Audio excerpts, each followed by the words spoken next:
Amphibious বাস।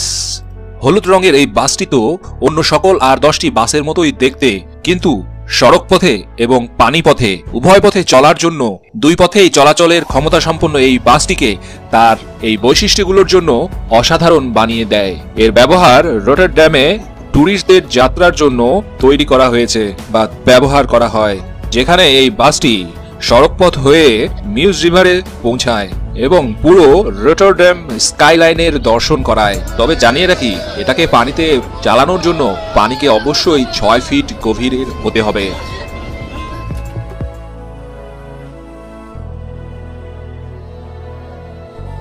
Bamboo train.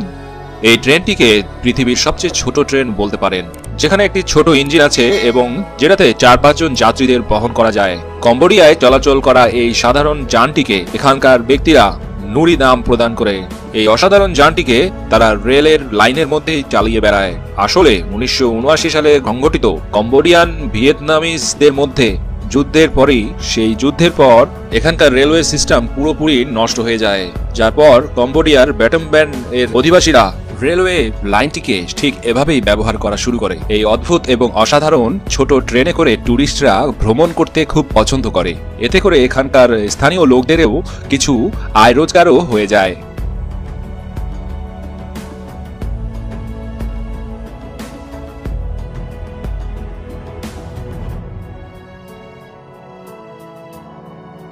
ও বান।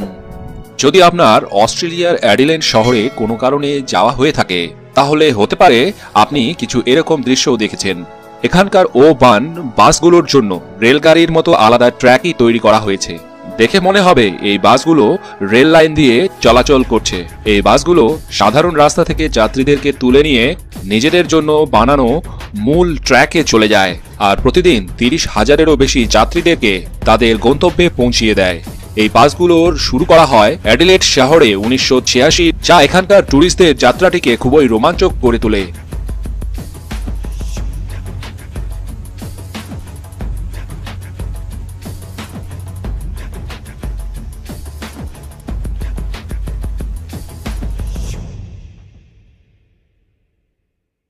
Monte টবোগান ম্যাডাইরা।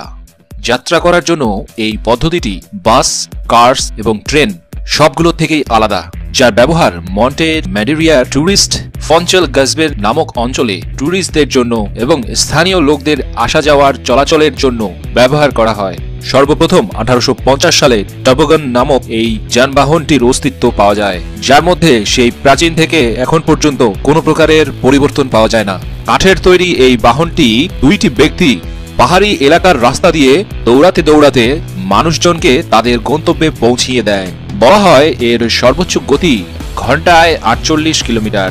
অর্থাৎ এই গাড়িটির কন্ট্রোলিং সম্পূর্ণ 2 ড্রাইভারের উপর নির্ভর করে, যাদের সাথে যাত্রীদের সবসময় ভালো ব্যবহার করতে হয়, আর নইলে যাত্রাপথে পরিণাম কিন্তু খুব মারাত্মক ক্ষতিকর হতে পারে।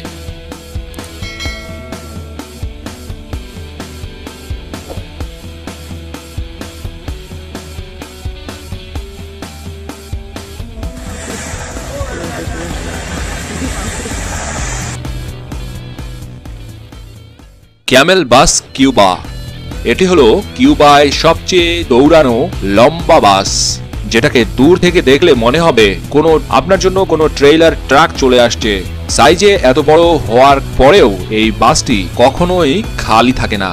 পাশাপাশি এখানকার যাত্রীদেরও কোনো সেফটির ব্যবস্থাও নেই, কারণ অনেক সময় এরকমও দেখা যায় যে যাত্রীদেরকে ধাক্কা দিয়ে দিয়ে বাসের ভিতরে ঠেলে ঢুকানো হয়। অর্থাৎ আপনারা এটাকে ছোটখাটো চলন্ত ট্রেনও বলতে পারেন। সাথে সাথে এটি চলার সময় অনেক বেশি পরিমাণে শব্দ উৎপন্ন করে, যার কারণে বাহির থেকে আসা ট্যুরিস্টরা এখানে বসতে চায় না।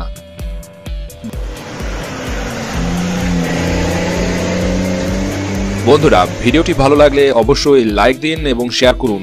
আর বাংলা মিস্ট্রিয়াস ফ্যাক্টস এই ইউটিউব চ্যানেলটিতে যারা নতুন এসেছেন তারা অবশ্যই সাবস্ক্রাইব করে রাখুন। আমাদের আগামী পর্ব দেখার জন্য পাশের নোটিফিকেশন বেলটিকেও প্রেস করতে ভুলবেন না। ধন্যবাদ সঙ্গে থাকার জন্য।